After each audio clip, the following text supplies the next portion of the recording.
Hello सांग मैंने मु आपण मन संगीता मो संगीता ब्लॉग चैनल को आपण मन को स्वागत जनाऊँगी। मो यूट्यूब चैनल को आपण मैंने जमा देखुना जमा सब्सक्राइब भी करना हाँ मु वीडियो दौनी ना से तो प्रथम मु चलतु मु आपण मन को भेंडी मसला रोसे शिखेबी। बहुत लोकों को भेंडी खाइबा बहुत पसंद होता है ना, तो मो छोट छुआ को भी बहुत पसंद, तो तारी पाई सब भेंडी मसला तैयारी करची। तो भाविली आपण मानू भी देखे देवी शिखेबी मसला रोसे भी शिखेबी, तो आपण मानू भल लगे करिकी भी छोट छुआ को भी दे पारिबे। तो सेथिपाई चलंतु मु रोसे एथरा स्टार्ट करबा। एबे हमें गैस लगेबा।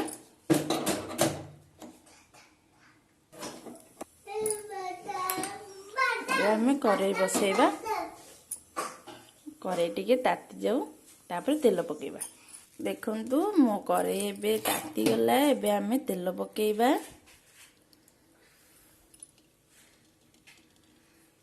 प्रथमे तेल अल्प पकेबा कहीं ना भेंडी भाजीबा ना, टिके भाजी देले तो भेंडी मसला पाई सुविधा हम सहज हम। तो देखो मुझे छोट छोट कर भेंडी काटी देती सहज भाजी हो जीव।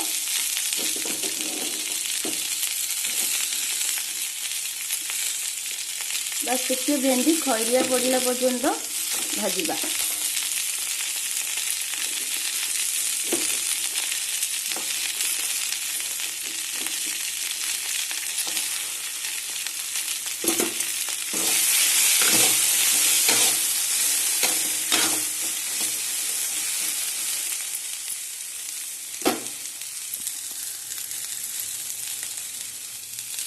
तारे आमे टिके स्लाइट लुण पकेदेबा।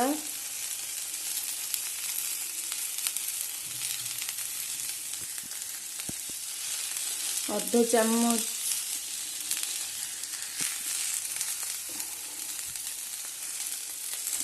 चामच हलदी गुंड पकेदेबा।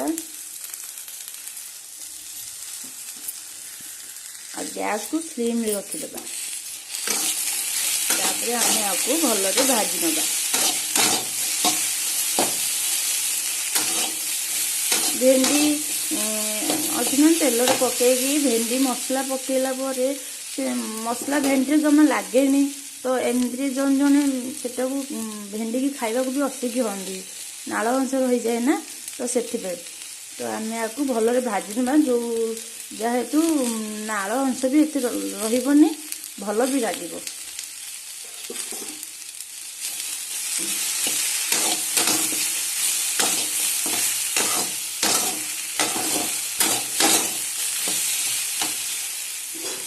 देखिए हमें भाजी ना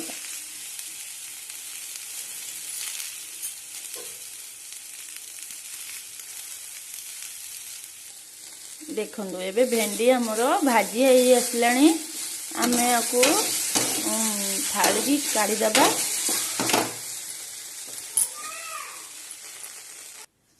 एबे कड़ाई रे तेल पकेबा, गरम करिबा। तेल गरम करिबा।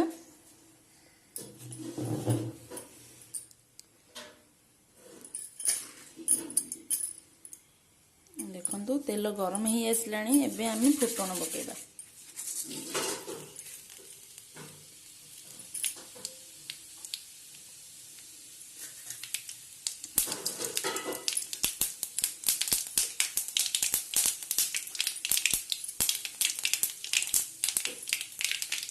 तापर आम दुईटी कंचा लंका पकेबा।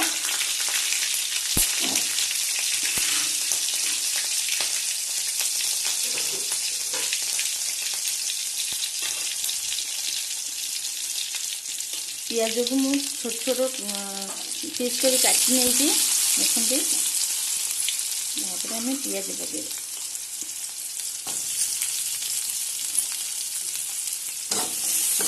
आम आपको भल भाव भाजी नवा।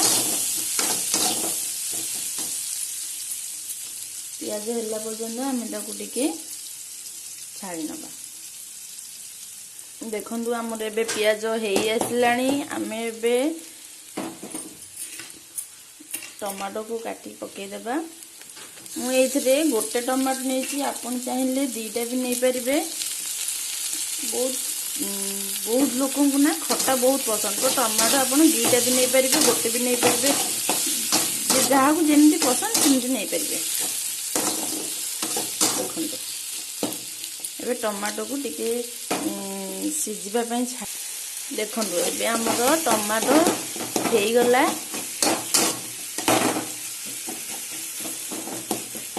ଟମାଟୋକୁ ଏମିତି ଭଲ ଭାବରେ ଭାଜି ନେବେ ଆଉ ମିଶେଇ ବି ଦେବେ। ଛୋଟ ପିଲାଙ୍କୁ, ବହୁତ ଛୋଟ ପିଲାଙ୍କୁ ନା ଟମାଟୋ ପସନ୍ଦ ନାହିଁ, ତ ସେଥିପାଇଁ ଟମାଟୋକୁ ମିଶେଇ ନେବେ।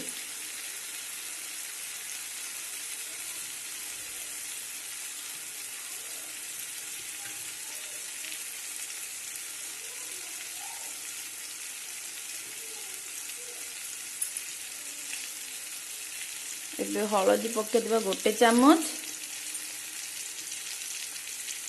ଲଙ୍କା ଗୁଣ୍ଡା 1/2 ଚାମଚ,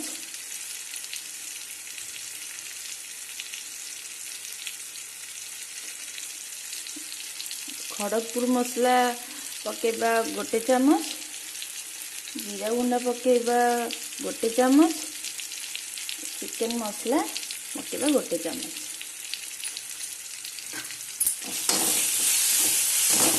ଭଲ ଭାବରେ ଆମେ ମସଲାକୁ ଭାଜି ନେବା। ଶୁଖିଲା ମସଲା ନା ଏମିତି ମାନେ କଞ୍ଚା ରହିଗଲେ ଟିକେ ଭଲ ଲାଗେନି, ତ ତାକୁ ଆମେ ଭଲରେ ଭାଜି ନେବା। ଦେଖନ୍ତୁ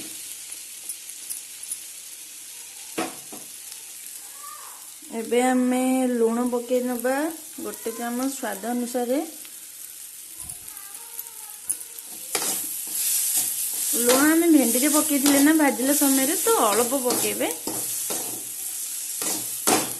ଏମିତି ଯାହାକୁ ଲୁଣ ବହୁତ ପସନ୍ଦ, ଲୁଣିଆ ଖାଇବା ପାଇଁ, ତାକୁ ସିଏ ବି ବହୁତ ପକେଇ ପାରିବେ।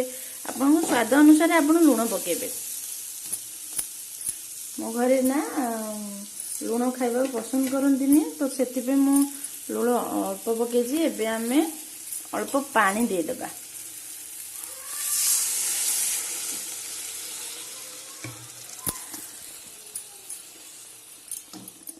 ମସଲା ଟିକେ ଭାଜି ହେଇଯିବ।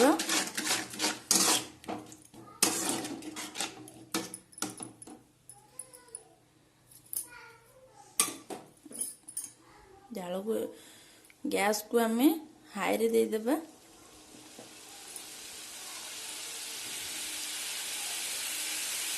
ଦେଖନ୍ତୁ ଏମିତି ଫୁଟି ଆସିଲାଣି ନା, ଆମେ ଏବେ ଗ୍ୟାସକୁ ସିମ୍ରେ ରଖିବା।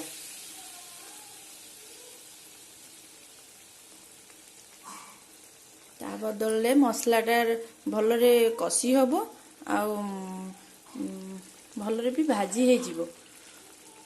ଏମିତି ବେଳେ ବେଳେ ନା ମସଲା କଞ୍ଚା ରହିଯାଏ, ତ ବାସ୍ନା ବି ହୁଏ, ଖାଇବାକୁ ଟିକେ ଭଲ ଲାଗେନି, ତ ଭଲରେ ତାକୁ ମସଲାଟାକୁ ଭାଜି ନେବେ।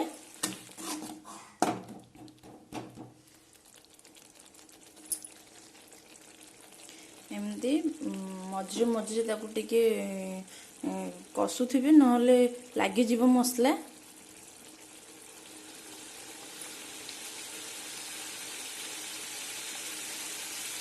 ଦେଖନ୍ତୁ ଏବେ ଆମର ମସଲା ହେଇ ଆସିଲାଣି। ଏବେ ଆମେ ଭେଣ୍ଡିକି ପକେଇ ନେବା।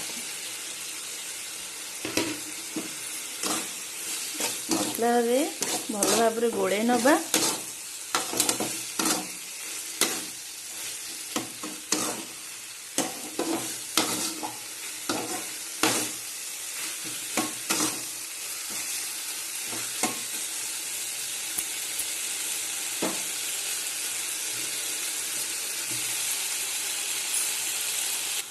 ଏବେ ଆମେ ଏଥିରେ ଟିକେ ଅଳ୍ପ ପାଣି ଦେବା ଆଉ ତାକୁ ପୁଣି ଥରେ ଭଲରେ ମିଶେଇ ଦେବା।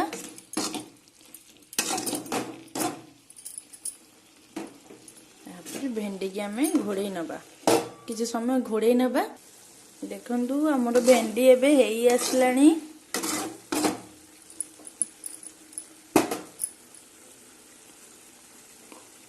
ଏହା ଉପରେ ଟିକେ ଗରମ ମସଲା ଗୁଣ୍ଡ ଛିଞ୍ଚି ନେବା।